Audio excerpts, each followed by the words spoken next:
It is now my pleasure to hand the floor over to the moderator of our session, Her Excellency, the Permanent Representative of the African Union to the United States.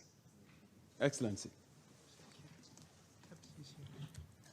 Thank you very much, and to Excellencies, distinguished representatives, diaspora networks, ladies and gentlemen, and I would want to distinctly also salute my chairperson of Senegal, Your Excellency, here present. Thank you. I stand on all protocols that have been mentioned by my brother Jibril.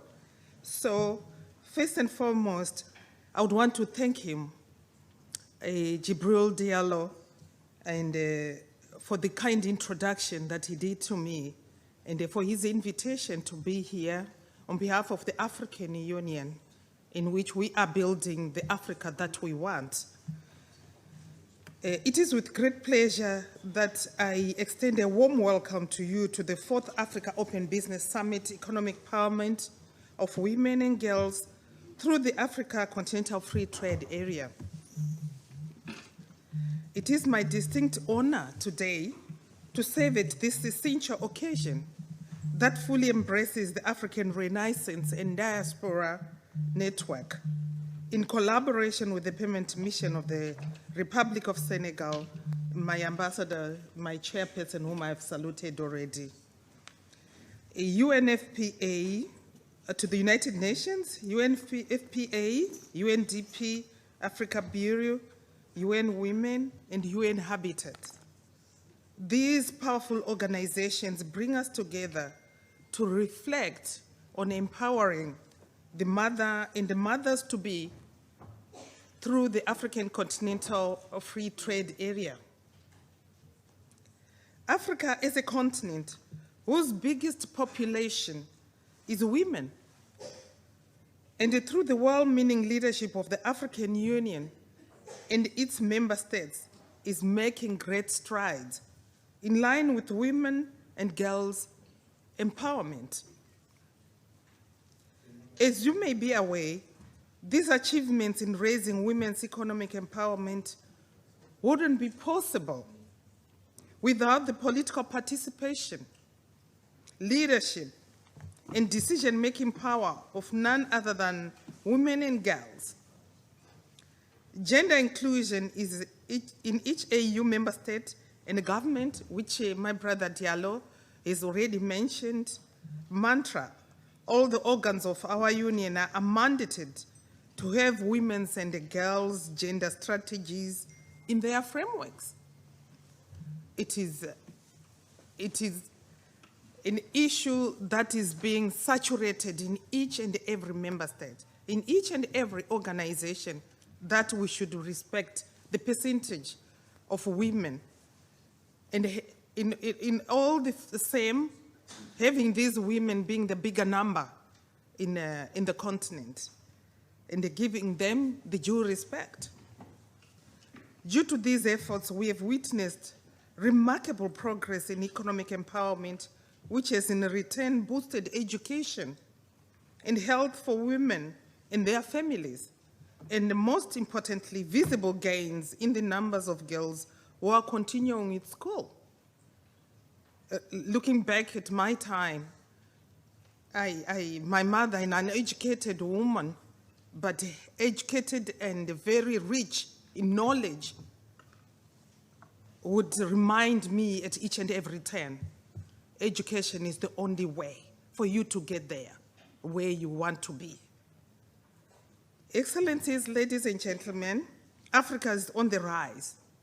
When it comes to all matters of development, particularly women and girls, AFCFTA, which is Africa Continental Free Trade Area, is the first ever continental board that makes the economic empowerment of females a reality.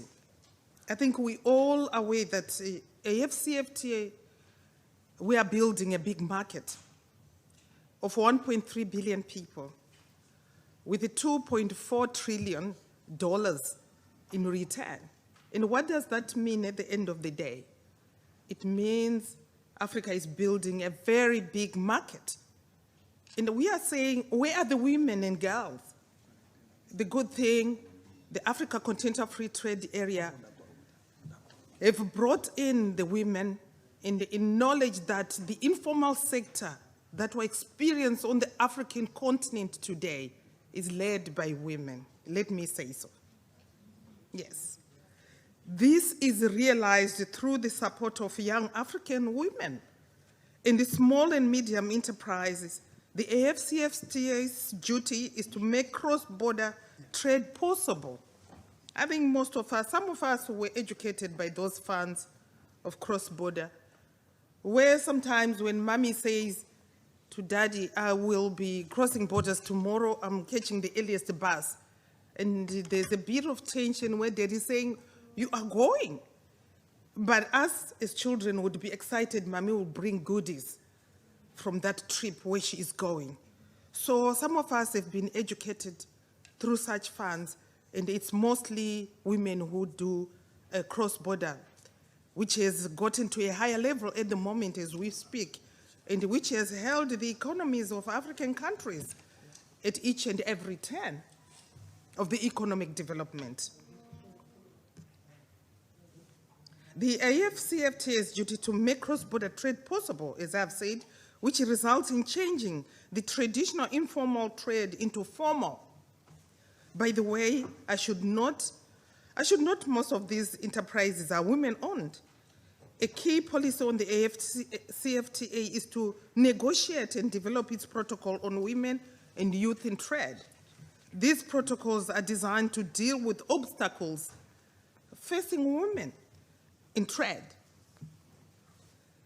The AFCFTA worked towards leveling the playing field for women in trade on regional value chains and has a significant positive impact which is being felt as we speak.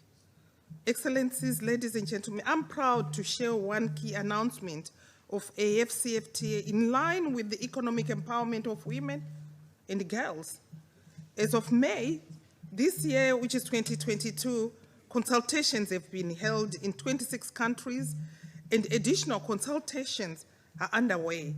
It is worthy underscoring these consultations provide women in trade a platform to express their opinion and voice their concerns and needs, thereby actively participating in the development of the protocol on the women and the youth in trade. During this deliberation, I urge all of us to focus our efforts on a better world, realizing equal rights for women and men, girls and boys, everywhere, including the economic arena.